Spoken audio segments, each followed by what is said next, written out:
Hello guys, welcome to my DNL drama explanation. तो guys मैं deadly woman का second part लेकर आ चुकी हूँ। तो गाइस इस एपिसोड के स्टार्टिंग में दिखाते हैं कि जियांग वैंग है इसे पूछती है कि क्या तुम्हें याद है कि मैंने तुमसे क्या कहा था कि शादी में सबसे ज़्यादा इम्पोर्टेंट चीज़ क्या है। तो वैंग है उसे बोलता है कि ईमानदारी ही सबसे ज़्यादा इम्पोर्टेंट चीज़ होती है। तो जियांग वैंग है इसे ये भी बोलती है कि मैं शादी में छोटी सी गलती को तो माफ़ कर सकती हूँ, पर मैं धोखे को माफ़ नहीं कर सकती हूँ। और क्या कुछ ऐसा है जो तुम्हें मुझे बताना है। तो वैंग ही भी उसे नहीं बोलता है। तो जियांग भी वैंग ही को कुछ भी सच नहीं बताती है कि उसे उसके बारे में और उसकी बहन के बारे में सब कुछ पता है। तो वैंग ही भी जियांग से बोलता है कि जब तुम ऑफिस आई थी तो मुझे लगा ही था कि तुम मेरी सेक्रेटरी और मुझ पर शक करती हो, पर वो बोलता है कि मेरे और उसके बीच में ऐसा कुछ भी नहीं है। तो जियांग कहती है कि उसके अलावा भी तो कोई और लड़की हो सकती है। तो वैंग ही बोलता है कि तुम्हारा हस्बैंड ऐसा आदमी नहीं है, और फिर उसे बोलता है कि मैं काम पर जा रहा हूँ और वहाँ से चला जाता है। और फिर नेक्स्ट सीन में दिखाते हैं कि जियांग अकेले बैठकर रो रही होती है और तभी उसका दोस्त लियू सिंह वहाँ पर आता है और उससे पूछता है कि क्या तुम फिर से अपसेट हो। तो जियांग उससे बोलती है कि तुम इतनी जल्दी वापस क्यों आए हो और तुम्हें कैसे पता था कि मैं यहाँ पर हूँ। तो लियू सिंह भी जियांग से बोलता है कि जब भी तुम अपसेट होती हो तो तुम यहीं पर आती हो, इसीलिए मैं यहाँ पर आ गया था, और अब तुम्हें अपसेट होने की कोई ज़रूरत नहीं है, मैं तुम्हारे साथ ही हूँ। और फिर इसके बाद दिखाते हैं कि जियांग और लियू सिंह दोनों साथ में ब्रिज पर चल रहे होते हैं, और वहीं वो वैंग है और उसकी सिस्टर के बारे में बात कर रहे होते हैं कि उन्होंने उसे कैसे धोखा दिया है। तो वहीं लियू सिंह जियांग से बात करते हुए रिवर के पास चला जाता है और ज़ोर से चिल्लाता है, और वो जियांग को भी ऐसा करने के लिए बोलता है ताकि वो रिलैक्स हो सके। तो जियांग भी उसकी बात मानकर जोर से चिल्लाती है और रिलैक्स हो जाती है। और फिर उसके बाद नेक्स्ट सीन में दिखाते हैं कि जियांग अपने चैनल पर कुछ पोस्ट करती है, जिसकी वजह से सनशाइन जो कि जियांग की बहन होती है उसे इस बारे में पता चल जाता है कि जियांग को सब कुछ पता है। तो सनशाइन यही बात वैंग ही को बताने लगती है। तो जियांग ने अपना फ़ोन वहीं पर चालू कर रखा होता है, जिससे कि वो सारी उनकी बातें सुन रही होती है। देन फिर उसके बाद सनशाइन भी डर के वजह से वीचैट से अपना अकाउंट डिलीट कर देती है और सिम को भी जलाकर ख़त्म कर देती है, क्योंकि ये वही अकाउंट होता है जिससे उन्होंने उस लड़के को हायर किया था जियांग को परेशान करने के लिए। और वहीं फिर उसके बाद ये भी दिखाते हैं कि जियांग अपनी नींद की टैबलेट को दूसरी टैबलेट्स के साथ बदल देती है, और इस बारे में वैंग है और उसकी सिस्टर को कुछ भी पता नहीं होता है। तो जियांग की बहन जब उसे टैबलेट देकर जाती है तो जियांग भी उनके सामने सोने का नाटक करती है, क्योंकि उन्हें तो पता ही नहीं होता है कि ये नींद की टैबलेट नहीं कोई और टैबलेट है। और वहीं जियांग इसका फ़ायदा उठाकर उसके हस्बैंड के फ़ोन में मॉनिटरिंग सिस्टम को इंस्टॉल कर देती है, जिससे कि उसे उसके फ़ोन के बारे में जानकारी मिल सके।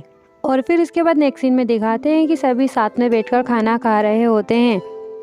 तो वहीं जियांग सनशाइन के कहीं और रहने के लिए बात करती है। तो वैंग ही बोलता है कि इतनी जल्दबाजी क्यों कर रही हो। तो जियांग बोलती है कि सनशाइन अब छोटी बच्ची नहीं है। तो वहीं सनशाइन भी बोलती है कि पर मैं यहाँ से नहीं जाना चाहती हूँ। तो जियांग सनशाइन को चुप रहने के लिए बोलती है। तो वहीं जियांग की सास उसी पर चिल्लाने लगती है कि तुम ऐसे कैसे बात कर सकती हो, और उसे यह भी बोलती है कि तुम्हारा इस घर में कोई हक नहीं है। तो जियांग भी उन पर गुस्सा होकर वहाँ से चली जाती है। और फिर इसके बाद दिखाते हैं कि वो तीनों इस बारे में बात कर रहे होते हैं कि जियांग को सब कुछ पता है। तो वही वैंग है बोलता है कि उसे इस बारे में कुछ भी पता नहीं है, वो बस गेस कर रही है, और अब तो हमने उस अकाउंट को भी बंद करा दिया है और सिम को भी डिस्ट्रॉय कर दिया है, तो हमें इस बारे में डरने की कोई भी ज़रूरत नहीं है। तो वही सनशाइन वैंग है कि मॉम से ये भी बोलती है कि मॉम अगर उसे ये पता चल गया था कि उस आदमी को आपने हायर किया था तो क्या होगा। तो वैंग है कि मॉम बोलती है कि तुम्हें डरने की कोई ज़रूरत नहीं है, वो तो मुझे एक पोता भी नहीं दे सकती है, और क्या तुम मुझे एक पोता दे सकती हो। तो सनशाइन उनसे हाँ बोलती है, और जियांग ने भी वहीं पर फ़ोन रखा होता है, तो वो भी उनकी सारी बातें सुन रही होती है। और वहीं सनशाइन और वैंग है इस बारे में भी बात करते हैं कि तुम जियांग को डिवोर्स क्यों नहीं दे देते हो। तो वैंग है बोलता है कि अगर मैंने उसे डिवोर्स दिया तो मुझे अपनी आधी प्रॉपर्टी उसे देनी पड़ेगी, इसीलिए मैं ऐसा नहीं कर सकता हूँ, और कहता है कि मैं उसे कुछ भी नहीं देना चाहता हूँ। तो जियांग भी ये सारी बातें सुन रही होती है, तो वो भी इस बारे में जाकर उसके लॉयर से बात करती है। तो वहीं उसे पता चलता है कि अगर गलती दूसरे इंसान की है तो जिसकी गलती होती है तो उसे कोई भी प्रॉपर्टी नहीं मिलती है, सारी प्रॉपर्टी सही इंसान को ही मिलती है। पर इतना सब जानने के बाद भी जियांग अभी डिवोर्स नहीं ले रही होती है। तो उसका दोस्त उससे पूछता है कि तुम अभी भी इतना हिचकिचा क्यों रही हो, और कहता है कि क्या तुम अभी भी इस मैरिज को ख़त्म नहीं करना चाहती हो। तो जियांग बोलती है कि मैं डेफिनेटली उन्हें से डिवोर्स लेना चाहती हूँ, पर उससे पहले मैं उन्हें दर्द फील कराना चाहती हूँ। और फिर उसके बाद नेक्स्ट सीन में दिखाते हैं कि जियंग उन सभी को बताती है कि वो प्रेग्नेंट है। तो वहीं उसकी सास तो ये सुनकर खुश हो जाती है, पर वेंग हे का चेहरा उतर जाता है। और वहीं शनसेन भी ये सारी बातें सुन रही होती है, तो उसका भी चेहरा उतर जाता है। तो जियंग वेंग हे से बोलती है कि क्या तुम खुश नहीं हो? तो वेंग हे भी बोलता है कि मैं खुश तो हूँ, बस मैं सरप्राइज़ हो गया था। और जियंग को ये बोलकर गले लगाते हैं कि अब हमारे पास खुद का अपना बच्चा होगा। और वहीं फिर जियांग को दिखाते हैं, तो वो भी उसकी प्रेगनेंसी का फ़ायदा उठाकर शनसेन को किसी न किसी बहाने से परेशान कर रही होती है।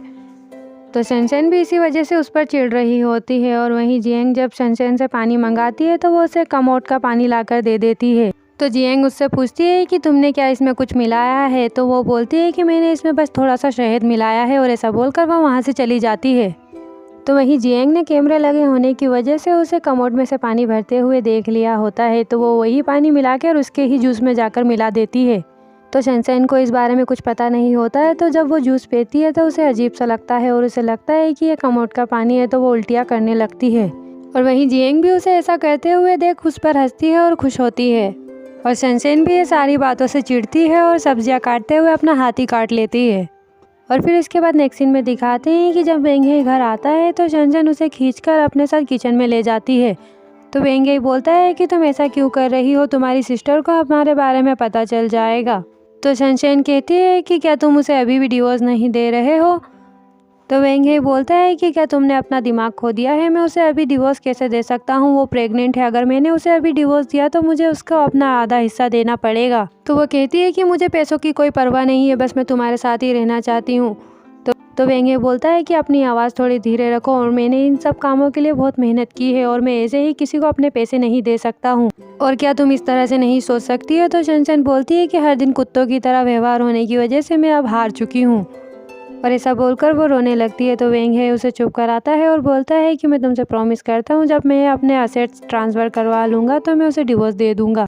और वहीं जियांग ने उसका फ़ोन फिर से वहीं रखा होता है। तो वो योगा करते हुए उनकी सारी बातें सुन रही होती है।